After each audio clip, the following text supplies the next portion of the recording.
My parents are a pair of wild, reckless lunatics. So before my grandfather passed away, he left all the company's shares to me. However, I had no interest in running the business. I just wanted to lie down and collect money. But unexpectedly after I spent half a year away, I came back home to find things had changed. My dad brought home a woman claiming she was a daughter of his deceased first love, and now his goddaughter. To top that off, my mom was even more adventurous. She brought back 2 illegitimate children all at once. This was my parents too. People in a business marriage who have been playing their own games ever since I was born. And they played their games very, very wildly. Both were talented in both offense and defense. I can't be bothered to care about how they play. After all, I was raised by my grandfather and I had no emotional connection to them. But now it was obvious they were after my money. And that's when my true nature might show. Chapter 1. My parents' marriage was a business arrangement, something like a task. Having me was just another step in their plan, and then they continued playing their own games, both of them being versatile in their roles. Because of this, when my grandfather passed away, he didn't leave any of the shares to my unreliable father, but instead left everything to me. I wasn't interested in business, so after establishing my authority in the boardroom, I handed over the company to the team to manage. Then I went out to enjoy life, and after half a year I finally came back home. As soon as I walked through the door, I noticed the nanny's strange expression, as if she wanted to say something but was holding back. No need to ask, I already knew what was going on. My parents must be causing trouble again. I heard voices coming from the dining room, so I walked over only to see 5 people seated around the table. Among them were my parents. My dad looked like a respectable gentleman, but in reality he was quite the playboy. My mom appeared to be a refined lady, but she was also just as wild. Sitting beside my dad was a beautiful, pure-looking girl in her 20s. I didn't need an introduction to know who she was, because her face was identical to my father's late first love. As for the 2 people beside my mom, both were in their early 20s, good-looking. And when they met my gaze, they shot me challenging looks. These 2 were probably my mom's illegitimate children. My mom said, "James, you're back, quick, sit down and eat." She even stood up to pull out a chair for me. My dad snorted and said, "You've been gone for so long, and now you come back. And don't even greet anyone. Did your grandfather teach you manners when you were young?" "Did you take me as food?" I replied. "I treated them like crap and then you ate it." I sat down listlessly, and a nanny quickly brought over a basin for me to wash my hands. The next moment a male voice said, "You sure are filial, talking to your father like that." The speaker was Nathan, the eldest of my mom's illegitimate sons. Rado sneered and said, "I heard you have hyper-masculinity syndrome, truly a bad seed. You come home and immediately feed your father shit." I chuckled, thinking they were just repeating some fancy terms. I couldn't be bothered with them, and instead turned my attention to my dad's first love's daughter. Maybe my gaze was too intense, as a pure-looking girl named Lisa became a bit scared, lowering her head unwilling to meet my eyes. My dad slammed the table angrily and shouted, "You're asking for it," but I suddenly smiled and asked, "Dad, are you sure Lisa isn't your daughter?" He replied, "Of course not. She's the daughter of your Aunt Liu. After your Aunt Liu passed away, and no one was there to look after her, I brought her back." My dad looked at me warily as if I were about to devour Lisa. I grinned and said, "Dad, you know Aunt Liu was probably your biggest regret in life. But I think we can't carry the regrets of the previous generation onto ours. I think Lisa's not bad. How about I take her as my wife?" As soon as I said this, my dad's face immediately turned ashen. Lisa was so scared that her eyes turned red and she was on the verge of tears. With a loud crash, Nathan suddenly slammed his bowl onto the table. Furious, he stood up and pointed at me, shouting, "James, are you looking for death? Do you know how long I've been chasing Lisa?" Chapter 2. Well, this family was already chaotic enough, but now it was even worse. My mom's illegitimate son had set his sights on my dad's first love's daughter. And how dare this guy Nathan point fingers at me? I ignored him and turned to my mom, asking, "Aren't you going to manage your son James?" "Actually," my mom chuckled awkwardly, then put on a smile and said it was really Nathan who pursued Lisa first. "So don't cause any trouble, okay? Just do it for mom's sake, alright?" Rado stood up and said, "Mom, you don't need to lower yourself to him. When we were both away, he had the chance to act all high and mighty. But now that we're back, he'll have to lie low." Nathan chimed in, "Forget about Lisa. Also notify the company and arrange positions for the 2 of us. I'll take the role of general manager, and my brother can be the deputy." Upon hearing this, I raised an eyebrow, smiling as I nodded and said, "Sure, I'll arrange it. If it was just childish nonsense, I wouldn't bother." But now they were trying to get into the company. That was clearly an attempt to steal my money. Before my grandfather died, he grabbed my hand and said, "Make sure you keep the company in your hands, or else your heartless parents will abandon you." Using a typical cliche from novels, "You're touching my sore spot." "Fine then, no more games." I said, "I'm going to my room to rest." I stood up, leaving behind those words. Hearing this, my parents seemed to breathe a sigh of relief. as if half the pressure was gone. But just then Nathan suddenly spoke up. Did I fucking let you go? I turned around and asked, what's the matter? Do you still have something to say? Nathan angrily shouted, James, you're just a bad seed. You have hyper-masculinity syndrome, do you really think you can manage the company? You can't, but we the brothers are extremely capable. Hand the company over to us, transfer the shares to us. I looked at my mom and asked, Mom, did you teach him that? My mom replied, James, please do me a favor. It's not easy for me either. She forced a bitter smile. It was obvious they had been pushing their luck because I had just said something. Now they were getting bolder. I smiled and nodded, placing my hand on the table. If it's difficult, then don't bother. Saying that, I flipped the table over. The dishes and soup splashed all over them. In an instant there were screams everywhere. The calmest person in the room was a housekeeper who was used to it by now. People outside say I have hyper-masculinity syndrome because my grandfather taught me that if I wasn't ruthless enough, my parents would eat me alive. That's why I often resort to violence. Over time, everyone started believing I really had hyper-masculinity syndrome.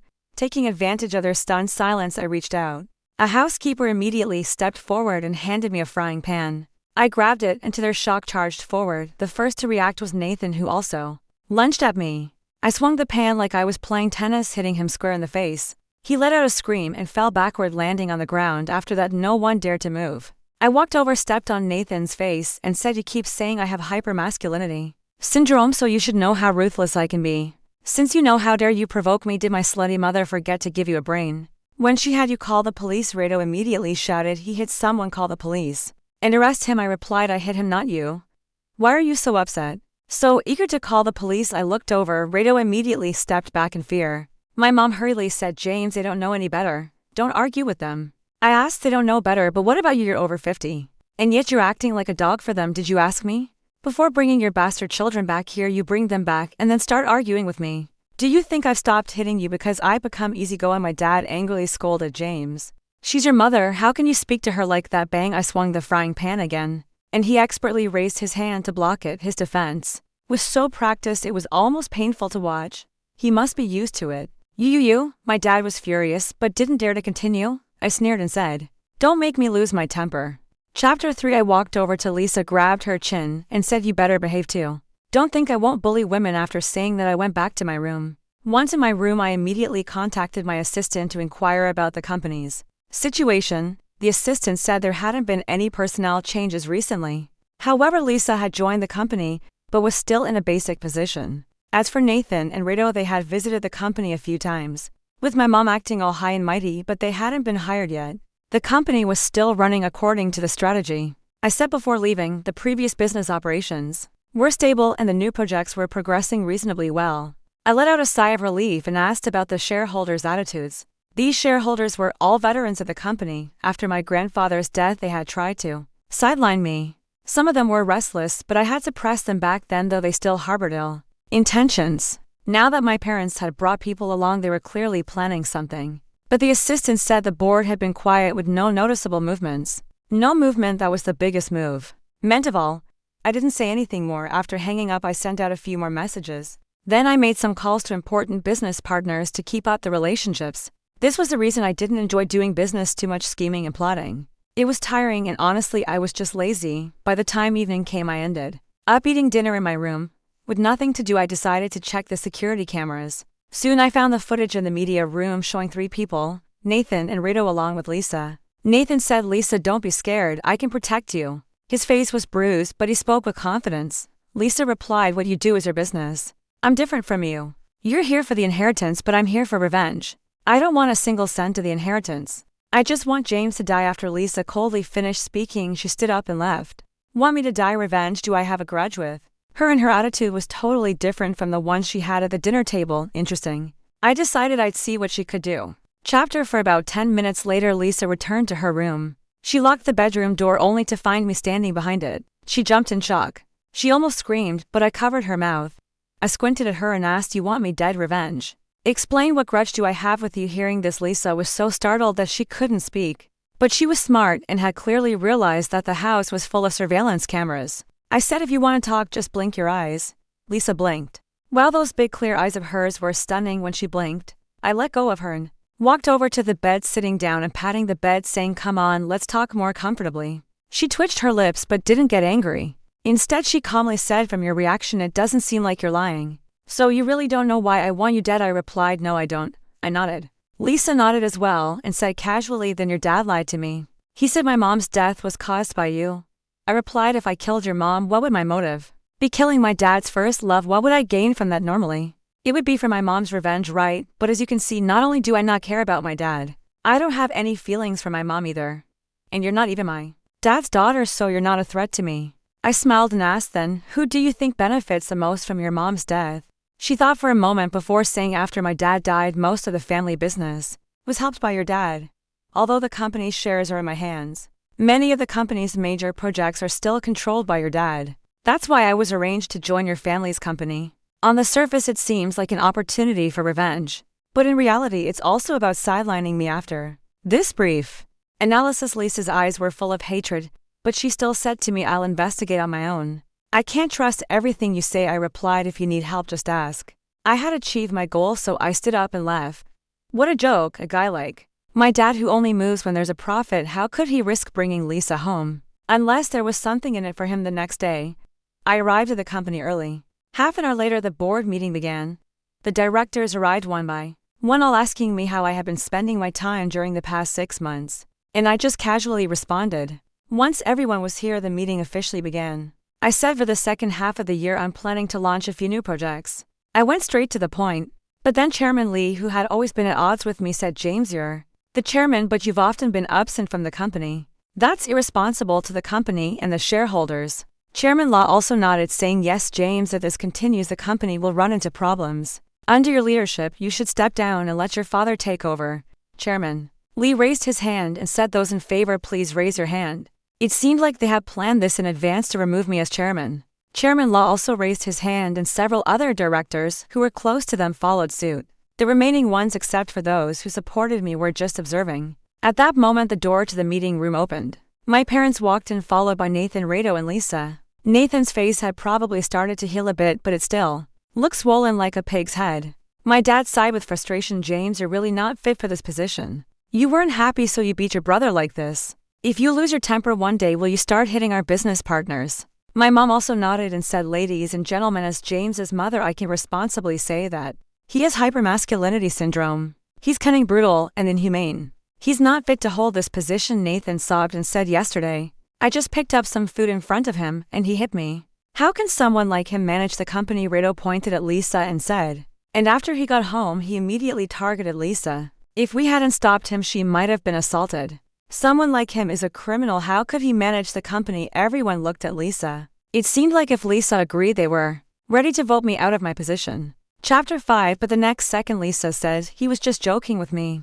Amidst the shocked gazes of everyone, Lisa walked over to me, placed her right hand on my shoulder, and said, "Actually, I quite like him. He's tall and handsome." She then whispered, "At this moment, you should touch my hand to make it more real." I casually brushed her hand, and it truly looked like a loving gesture. She was smart. Helping me was in fact helping herself. My dad incredulously said, "Lisa, do you know what you're doing, falling in love?" Lisa said with a smile. Her actions were a slap to everyone's face, because all their previous accusations of me suddenly looked ridiculous. Lisa continued, "And as for James hitting people, it was Nathan who provoked him first. It had nothing to do with the food." Nathan asked Lisa, "How can you help him? Did he threaten you?" Nathan was in agony, completely confused by what had just happened. But at that moment, Chairman Law still said, "It's widely known that James has hyper-masculinity syndrome. A company can't be managed by someone who's mentally unstable. Let's vote." More people raised their hands. The overwhelming votes decided that I must step down. My dad adjusted his suit, walked over to me, and said with a cryptic expression, "Good son, you must know the older ginger is a spicier. The winds have changed while you've been gone." He patted my shoulder and said, "Get up. This position is now mine." I grabbed his hand, and in the stunned gazes of everyone, I executed a shoulder throw. With a loud crash, my dad slammed onto the conference table, screaming in pain. The security guards at the door immediately locked it. Those who had raised their hands earlier all stared at me with fear in their eyes. I calmly sat back down, extending my hand to the ones who had voted against me, saying, "I remember who you are. Now you have two choices. Sell me your shares or wait for your demise. James, don't go too far. This is a society based on the rule of law." Chairman Law and Chairman Lee, the leaders of the opposition, were furious. I sneered and said, "You're right, this is a society based on the rule of law. But I know exactly what filthy things you've done. The public doesn't know, but I've already investigated it all. Especially the sons of some of you. I have evidence of their crimes. Evidence that'll land them in prison for good. Their faces turned pale instantly. I continued, as for your talk of removal, I veto that. Don't forget I have veto power. Everyone was speechless. With that, I stood up, grabbed Lisa's hand, and headed for the door, saying, "You've got half an hour to decide. Don't make me lose my patience." The conference room was so quiet you could hear a pin drop. Even my dad stopped groaning. Chapter 6. Back in my office, I poured Lisa a cup of hot ginger tea. She sat on the couch holding the tea, looking surprised as she said, "How did you know I got my period?" I replied, "I could smell the blood." I smirked. Lisa froze for a moment, her face turning red, and then anger filled her eyes. I quickly explained, "I found out yesterday. The house is full of my people. When you asked the maid for sanitary pads, someone reported it to me. She said you're a pervert reporting something like that." Lisa glared at me. I looked at her, seriously, and said, "If you were my enemy, I'd have arranged for you to take some blood-stirring medicine during your period and guarantee that you'd be sickly for a month." Her face went from red to pale, and fear filled her eyes as she looked at me. She said, "You're terrifying." Lisa held the ginger tea but didn't dare to drink it. I smiled and said, "Go ahead and drink it. You're not my enemy." I sat beside her, smiling wryly, and said, "My parents have wanted to kill me since I was very young." She asked why, after all, tigers don't eat their own cubs, right? Lisa was stunned. I said, "I was raised by my grandfather. I have no feelings for them." Actually, I didn't want to be raised by my grandfather, but they were too busy with their messes to take care of me. With no feelings, you can't control someone. And my grandfather made it clear that he wanted to leave the shares to me. So if I die, those shares would go to my parents. I had to live with the constant fear of being killed by my parents. So I had to become the worst person just to survive. I smiled bitterly. Lisa looked at me deeply and softly said, "Don't say anymore. If you keep going, I'll start feeling maternal. You're even more pitiful than me." Although my mom and your dad had an affair, my parents do love me. I pouted and said, "Give me a hug." Then I really leaned in. Lisa quickly dodged, looking disgusted, and said, "Don't touch me." At that moment, someone knocked on the door. I returned to my desk and sat down. Lisa went to open the door. It was, of course, the directors. Chairman Law stood at the front, giving me a vicious glare as he said, "James, the way you do things, you'll eventually pay the price." I smiled, pointed to the door, and said, "You should leave. I don't plan on buying back your shares. Instead, I'll make your family fall apart. You. Chairman Law stood there in shock. I waved my hand, signaling for my assistant to enter. "Hand in Chairman Law's files, including his son's illegal drug activities." "Got it." The assistant quickly turned and left. Chairman Law turned pale, cold sweat dripping from his forehead, and said, "James, don't do this. You can't go this far." "I was wrong. Please give me a chance." I asked. "You know you were wrong." I sneered and said, "You didn't realize you were wrong. You realized you were done for. And I've made it clear to you I wanted someone to be made an example of, and you stepped right up. I can't let your good intentions go to waste." Immediately, two bodyguards stepped forward and restrained Chairman Law. I said, "Keep an eye on him. He's a criminal. Don't let him escape." I waved my hand. Chapter 7. With Chairman Law as an example, the others became much more obedient.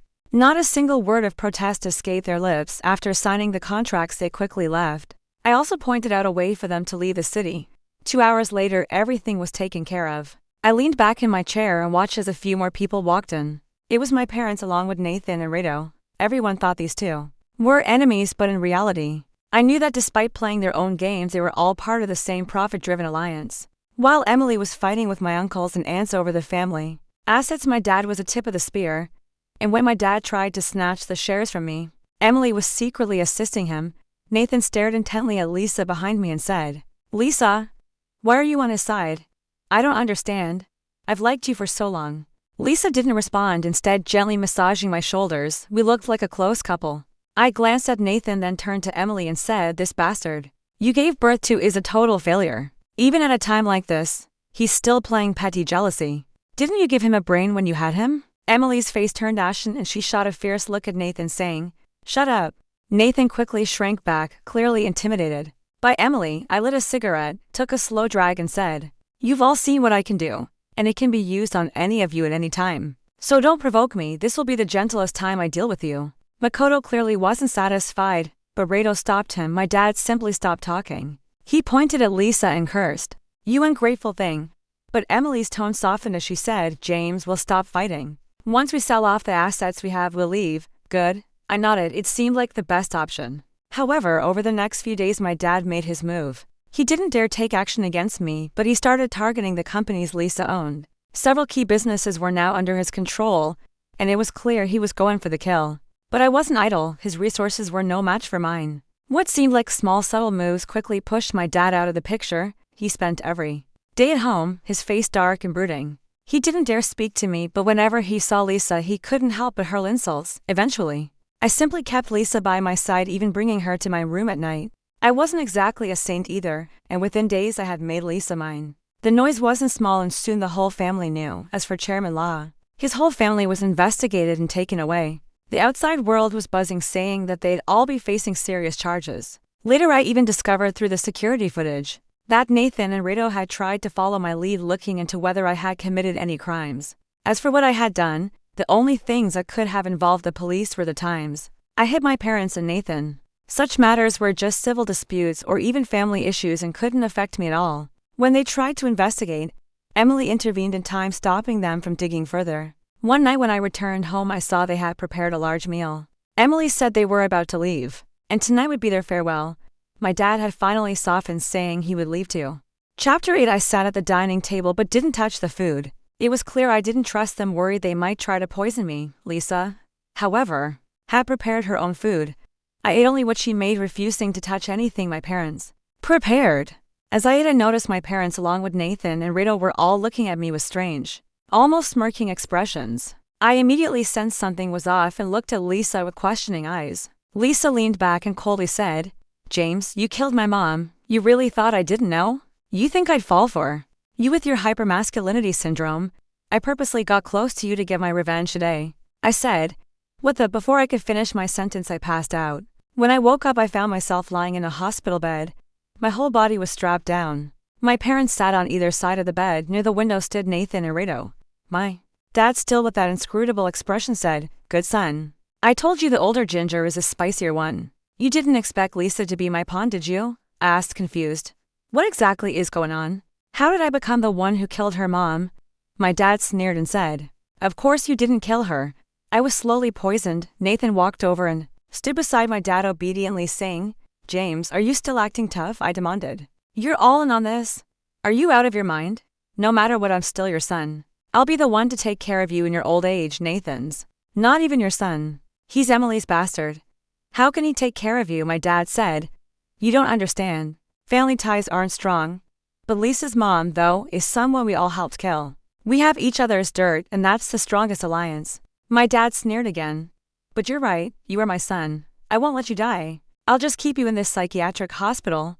I asked, "You all killed her together?" I furrowed my brow. My dad replied, "Yes, Nathan and Rito bought the poison. The channel was arranged by your mom and I administered the poison. So we're the strongest alliance. This is our token of loyalty." Emily said, "James, don't blame me for being cruel. After all, you weren't raised by us and you have no feelings for us." She pretended to cry dramatically. My dad, a little too pleased with himself, said, "I'm the final winner. You lost. You were poisoned by Lisa. We even have evidence of it.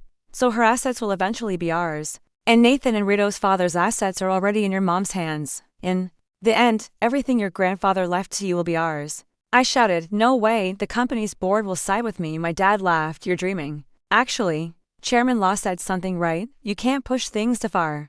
Although you made an example of someone scaring everyone, you've gone too far. Everyone's now on edge. So as soon as there's a chance I'll kick you out. And you'll end up in a psychiatric hospital.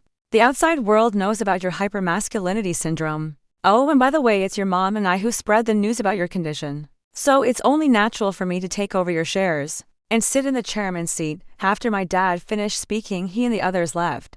Chapter 9. Within a few days my dad and Emily began consolidating resources. They merged Lisa's company with the Law family's company. Then they held a board meeting at the group.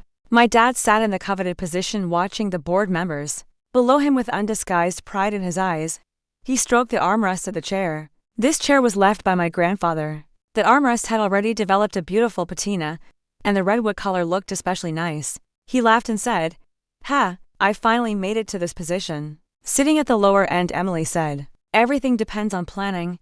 Our crazy son only knows how to use violence." Nathan sat across from them and said, "We should fire all the people James left behind as soon as possible." Rito nodded, saying, "The core business and key clients are in their hands. We need to handle this properly. My dad, however, turned to the directors and said, now that everything is settled, does anyone have anything to say? At that moment, the door to the meeting room was pushed open. The person who entered left my dad and the others frozen in place. It was Chairman Law. He sat down in his designated seat and smiled, saying, that seat belongs to the chairman. Why are you sitting there? My dad was stunned, asking. Aren't you supposed to be locked up? Emily furrowed her brows and said, Old Law. How did you get out? Chairman Law lit a cigarette, smiling faintly, and said, none of us have done anything illegal. How could we end up in prison? But you're right about one thing, everything depends on planning. But your plans were too amateurish. It's the little Juan that old Juan trained who's truly impressive. My dad asked, what do you mean? My dad was clearly panicking at that moment. I walked into the room. Behind me were my assistant and Lisa. My parents were completely stunned. My dad asked, how did you get out? He was shocked. I said, that mental hospital was something you prepared for me, and I've known about it for a long time. While I was away for that half year, my assistant already infiltrated the management of the mental hospital through threats and bribery. They've all become my people. I'm lazy and like to play, but I'm not actually suffering from hyper-masculinity syndrome. My grandfather was a powerful figure. He taught me for many years. You thought I was a fool, but who's really the fool? The half year I was gone was also the most crucial half year for my setup. I sneered till bodyguards rushed over, grabbed my dad and tossed him aside.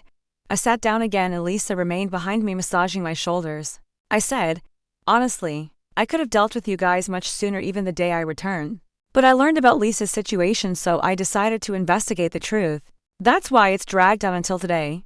Thanks to your confessions back in the mental hospital, I've now gathered the evidence. At that moment, their faces turned pale. I continued, since the day I took office, Chairman Law has been at odds with me.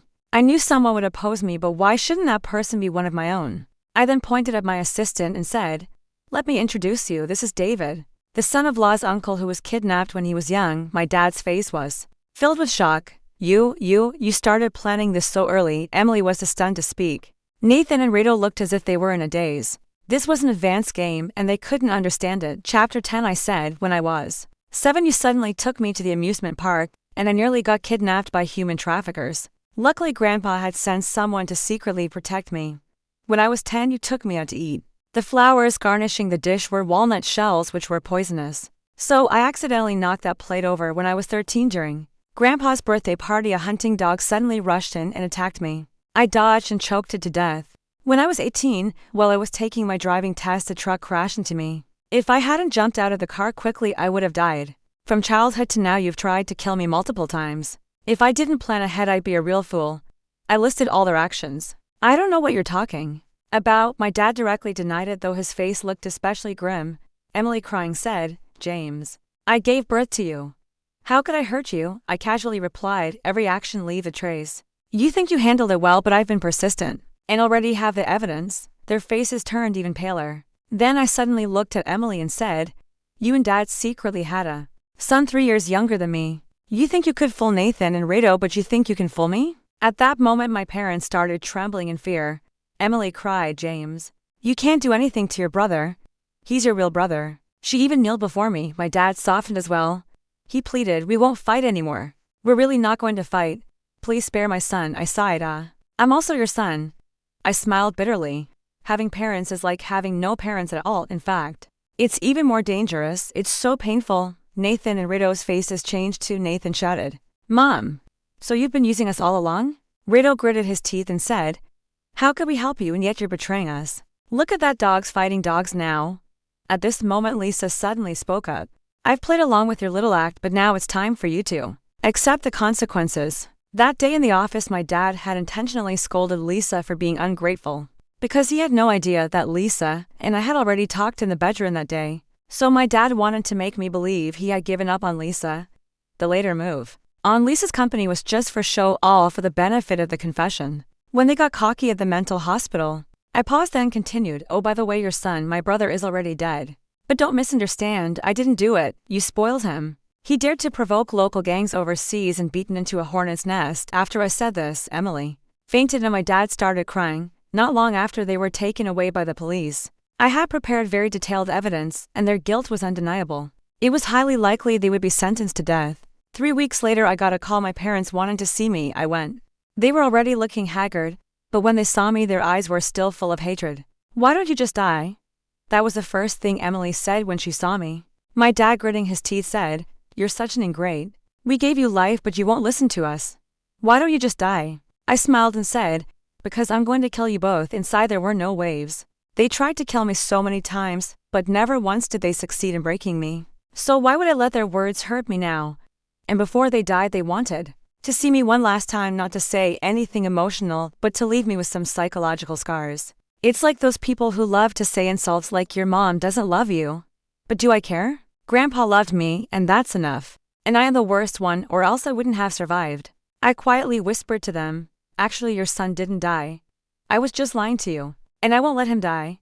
I'll find him and keep him alive, torturing him forever. Ha ha ha ha, ah." Emily screamed. My dad roared, "You can't do this." I laughed. "Hey, I am doing it. What are you going to do about it?" I laughed and stood up. But that so-called brother really did die, and it had nothing to do with me. He got himself killed. But I love messing with them. After all, I'm a super bad guy. Later on, Lisa and I got married. She stayed by my side every day but didn't interfere with the business. Only when female clients appeared would she push me aside. In the end, once everything was on track, we became absentee owners and traveled everywhere.